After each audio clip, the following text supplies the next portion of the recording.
dar viena temelė, tai dabar ošianti dėl šitos mūsų žudikės, kanibalės, prekiautojos žmonėmis, sadistės, psichopatės Šakalienės.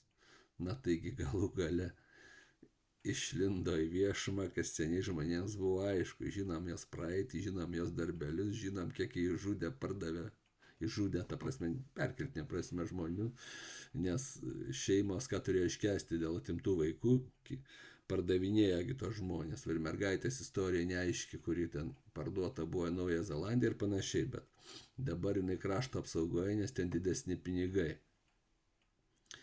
Tai su krašto apsauga nekalbėsiu, seniai viskas aišku, nes panašu, kad vyrų yra, kurie gali ginti Lietuvą, bet vadai, didieji karininkai, iš jų Plechavičiaus neišeis. Jie visi artimesni Raskevičiui. Tie, kas vaikšto į tokias laidas pas Olegą Ramanovskį, kurisgi save Ramanausku vadina greitai.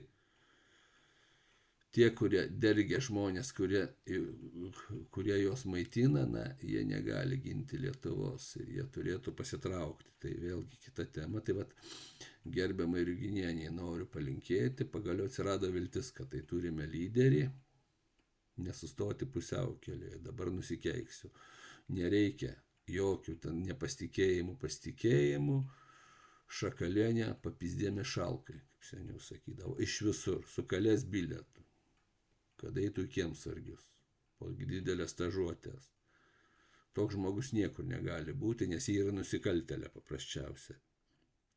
O visi šitie staugia, nes kyla kol kas menka grėsmė jų geram gyvenimui mūsų sąskaita, tai yra vogimui, prisidengiant krašto apsaugą. Tai va tiek, reiškia gerbiama Inga, mūsų premjerė. Mes tikimės, kad jūs nauja lyderė, mums Lietuvoje labai reikia lyderių. Tai sustoti pusiaukelėje negalima. Negalima rinktis dviejų pusių. Jūs negalite vienu metu kelti Lietuvos iš griuvėsių ir teikti partnerysčių kažkokių įstatymus. Dviems dievams tarnauti negalima vienu metu. Čia yra priešingos pusės. Visi šitie reikalaujantis kažkokių neaiškių teisių, visokie kultūrininkai, kurie su kultūra turi bendro tiek, kiek aš su Marsu, jie yra tos pusės. Veltėdžių kariuomenė. Ir jums lieka pasirinkimas Lietuva ir jo žmonės arba tie. O tiems ir tiems nebūsite gera niekados. Nesakau, kad tai bus lengva, bet tai atsipirks. Tai tiek, labai trumpai.